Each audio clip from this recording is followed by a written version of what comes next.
ভাই গরুর গোস্ত কেজি কত করে? কতটুক নেবেন ভাই? আমি গরিব মানুষ ভাই, আমার বেশি কেনার টাকা নেই, 1 কেজি নেব। 1 কেজি নিলে 900 টাকা রাখবানে, বেশি নিলে কম রাখতাম, কিন্তু 1 কেজি তো কম রাখতে পারবো না। আর দেশি আইডে দেখেছেন কিছু সময় আগে জবাই করা গোশ কি তরতাজা দেখছেন না? ভাই একটু কম করা যায় না?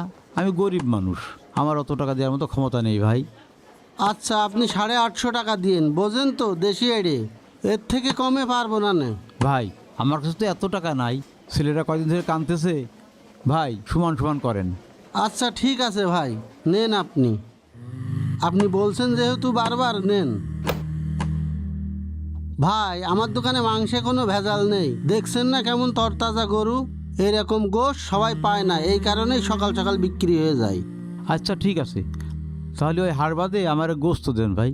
জি ভাই, হাড় বাদেই দিচ্ছি, আপনি একবার নিয়ে দেখেন, এর পরবর্তীতে আবার আশা লাগবে না আপনার, আপনার কোনো টেনশন করা লাগবে না নে। হ্যাঁ আপনার উপর আমার ভরসা আছে। আচ্ছা ঠিক আছে, আপনি আমারে 1 কেজি গোস্ত দেন। ভাই মুরব্বির জন্য মাংসটুকু কাটেন তো। কাটছি।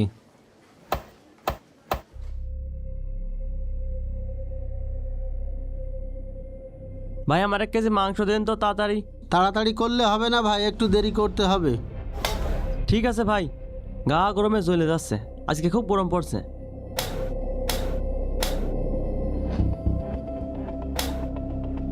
আপনার গরম লাগছে না? অসহ্য গরম।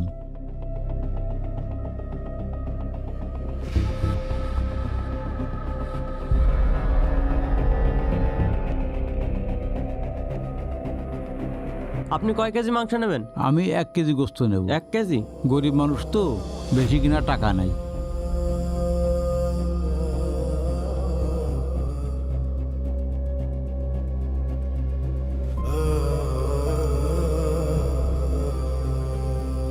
জি। ভাই এই নেন আপনার গোশ। এই যে, এই নেন ভাই আপনার টাকা। আচ্ছা দেন ভাই, আবার আসেন। কি ভাই কেমন দিলাম? এইভাবেই ব্যবসা করতে হবে, বুঝেছিস তো? হ্যাঁ ভাই, আমি তো এরকমই করি, অভিজ্ঞতা আছে না।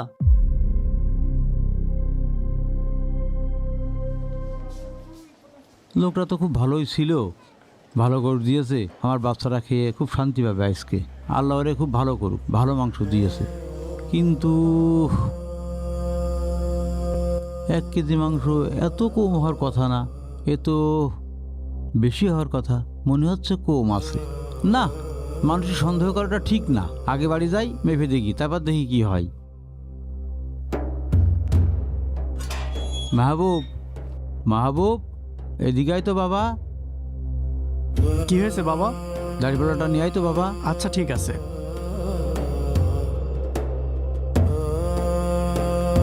একটু তাড়াতাড়ি নিয়ে আয় বাবা। বাবা এই নাও দাড়িপাল্লা। এটা নিচে রাখতো বাবা। এই নে, এটা মাপ।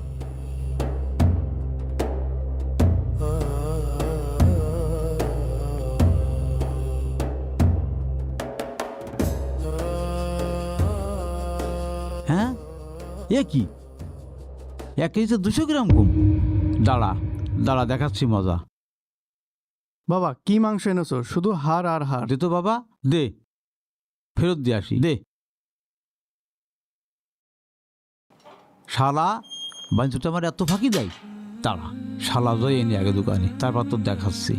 শালা আজকে তোর একদিন কি আমার একদিন। শালা এত কম দিয়েছে গোশ, আজকে তো 14 গোষ্ঠী উদ্ধার করো শালা। শালা কষার বাচ্চা, শালা কষাই, শালা তুই মানুষ চেনো না, তোমার আজকে দেখিয়ে ছাড়বো আমি। শালা এত বড় বাটপার, আমার গোস্ত কম দেয়, তোর এত বড় ক্ষমতা। দাঁড়া, আমি আসতেছি, বারো ইয়েতে সোজা করে দেবো।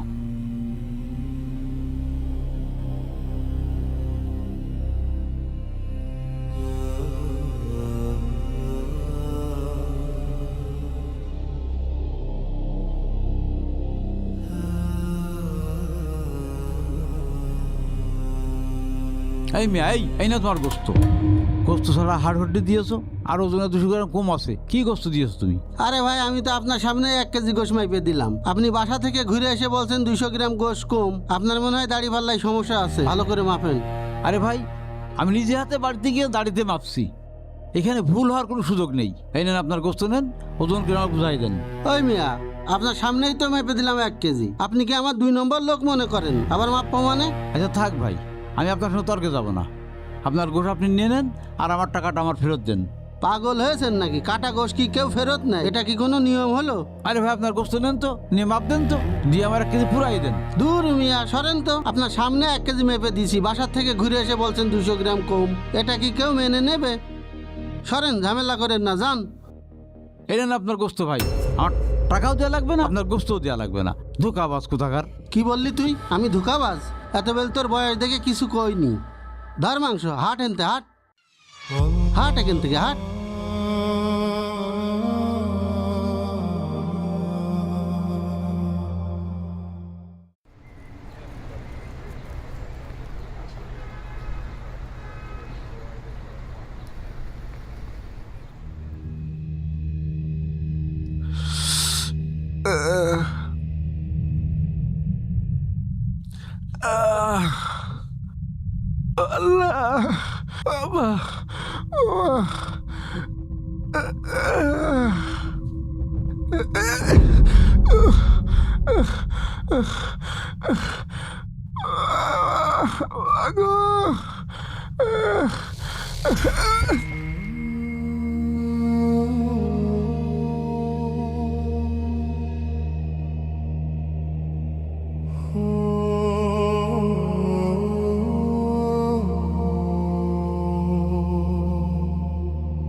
এই ইরফান, কি হয়েছে বাবা তোর? কি হয়েছে বাবা? ইরফান, ইরফান, কি হয়েছে তোর? কয়েকদিন ধরে আমার বুকের ভেতর খুব ব্যথা করছে, মনে আসছে কি হচ্ছে, বেয়ে ধরে রেখেছে। আমার খুব কষ্ট হচ্ছে আব্বা। কবে থেকে হচ্ছে তোর বুকে ব্যথা? এই তো 2-3 দিন ধরে। তুই আগে করলি না কেন বাবা? চল, এখনই আমরা ডাক্তারের কাছে যাব। যখন ব্যথা ওঠে আমি সহ্য করতে পারি না আব্বা। আমি মনে হয় বেশি দিন বাঁচবো না আব্বা। আমার বুকে ব্যথা করছে, আমি মরে যাবো। ওরম কথা বলতে হয় না বাবা, চলো এখনই তোমার ডাক্তারের কাছে নিয়ে যাচ্ছি। আস্তে আস্তে ওঠো বাবা, ভয় পেও না। ডাক্তারের কাছে গেলে সব ঠিক হয়ে যাবে। ডাক্তার সাহেব, আসতে পারি?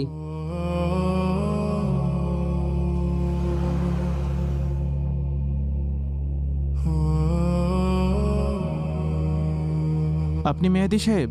জি।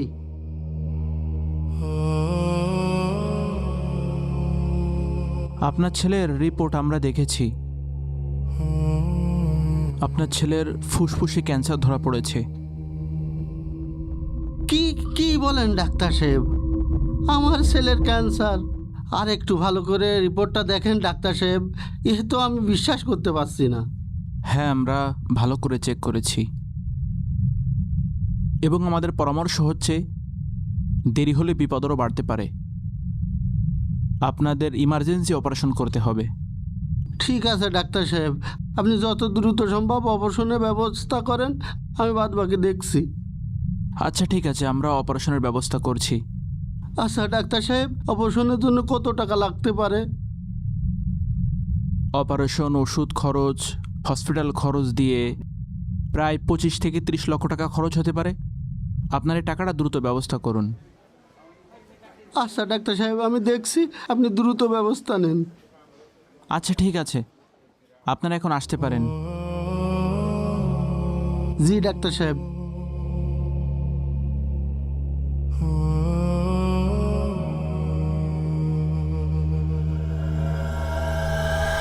দুলাভাই কি হলো? দুলাভাই কি হলো? মনিরে মাথাটাই চক্কর দিয়ে উঠলো। আল্লাহ আমার কি পরীক্ষা নিচ্ছে? আমি এত টাকা কোথায় পাবো তুই বল? দুলাভাই ভেঙে পড়েন না, সব কিছু ঠিক হয়ে যাবে ইনশাল্লাহ। আমার সব শেষ হয়ে গেল রে। আমার একমাত্র ছেলের ক্যান্সার, এখন ওর কিছু হয়ে গেলে আমি কিভাবে বাঁচবো বল তুই? দুলাভাই আপনি ধৈর্য ধারণ করেন, আল্লাহ তাআলা বলেন আমি ধৈর্যশীলদের সাথে আছি। শিয়াব রে, আমার কিছুই ভালো লাগছে না। আমি এখন 25-30 লক্ষ টাকা কোথায় পাবো, কিভাবে অ্যারেঞ্জ করবো বল তুই? ইনশাল্লাহ সব কিছুর ব্যবস্থা হয়ে যাবে দুলা ভাই। আল্লাহ তাআলা অবশ্যই আপনাকে সাহায্য করবে। না রে, আমার মনে হচ্ছে আল্লাহ আমার সাহায্য করবে না, সবই আমার কর্মের ফল। আর আল্লাহ আমার কর্মের ফল এভাবে দিল। কর্মফল? হঠাৎ এ কথা বলছেন কেন দুলা ভাই? কি হয়েছে?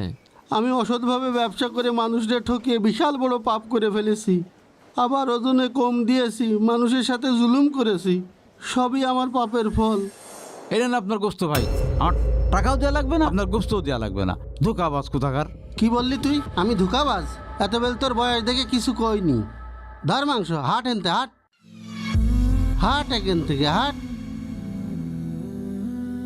মানুষের ফাঁকি দেন, মানুষের উপর জুলুম করেন, এর বিচার একদিন আল্লাহ করবে।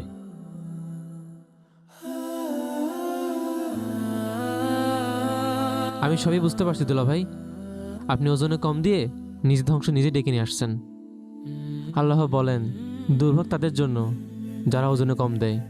রাসূলুল্লাহ সাল্লাল্লাহু আলাইহি ওয়াসাল্লাম বলেছেন, যখন কোনো জাতি মাপে এবং ওজনে কম দেয় তখন তাদের উপর দুর্ভিক্ষ এবং কষ্ট আসে, আর মজলুমের বরদোয়ার মধ্যে কোনো পর্দা থাকে না। এ আমি কি করলাম ও আল্লাহ? আমি বুঝতে পেরেছি হারাম উপার্জনে কোনো আরাম নেই। আল্লাহ আমারে মাফ করে দাও, আমি ভুল করছি। আল্লাহ তুমি আমারে মাফ করে দাও। অসৎ উপার্জনে কোনো